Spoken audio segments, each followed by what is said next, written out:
Okay. So my name is Morad. I'm the CEO of Evolution. And I want to start with an extreme scenario where AI was in action.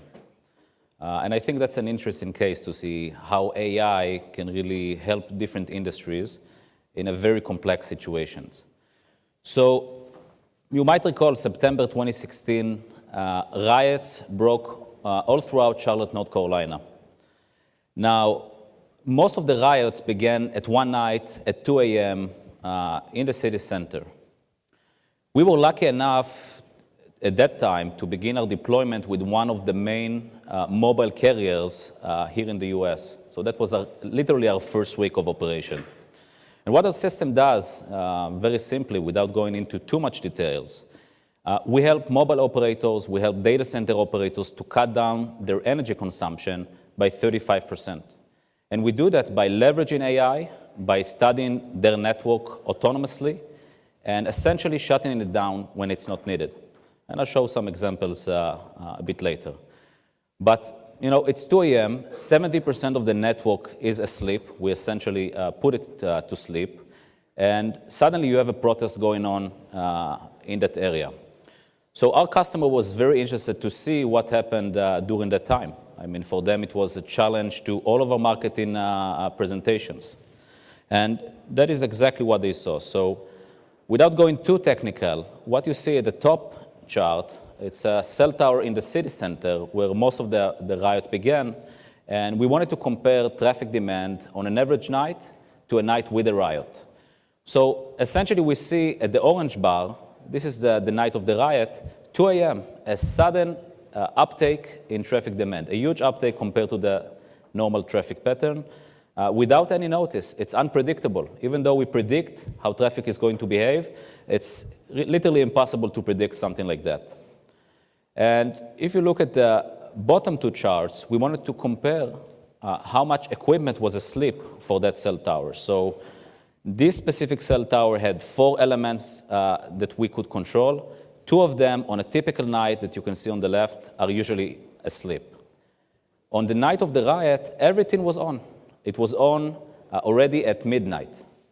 And the question was, how did we detect this type of situation 2 hours in advance? What was the warning sign that allowed us to understand it? So exactly the cross-correlation between different cell towers in the vicinity allowed us to understand what is going on. So the protester was started to build up in that area, in the vicinity, and that gave our system notice that something abnormal is going on in that area. So this is really an extreme situation where we had the ability to connect the different dots and activate an entire network at a minute's notice. Now, the challenge that we are facing is quite big. It's a massive challenge. About 8% of the global energy consumption originates from the mobile networks, from the data centers. They're essentially, if you will, the 3rd largest nation in terms of energy consumption, after China and the US. What's even more alarming, if you take the typical cell tower that we all see around us, if you take the typical server rack, they consume the equivalent of 20 average households on a typical month.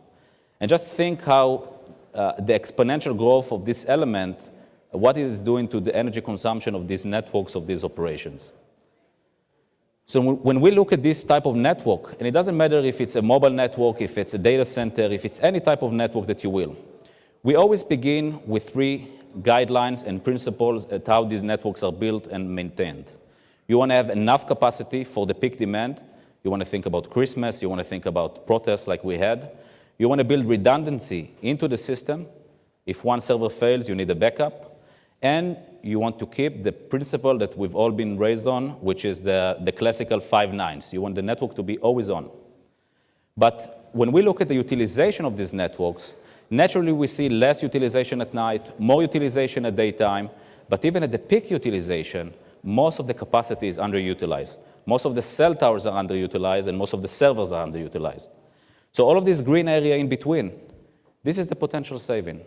And our job as a company is to develop more algorithms, more capabilities, more abilities to tap into this potential saving and to go deeper and wider. And that's exactly where AI was the core for our technology.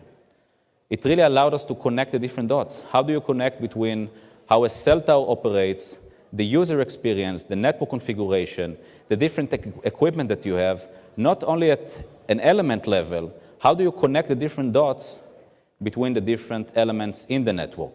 All of these capabilities, at the end of the day, allow us to come to our customers and to say, you can be green, you can reduce your CO2 emission considerably, and these operators consume quite a lot of energy.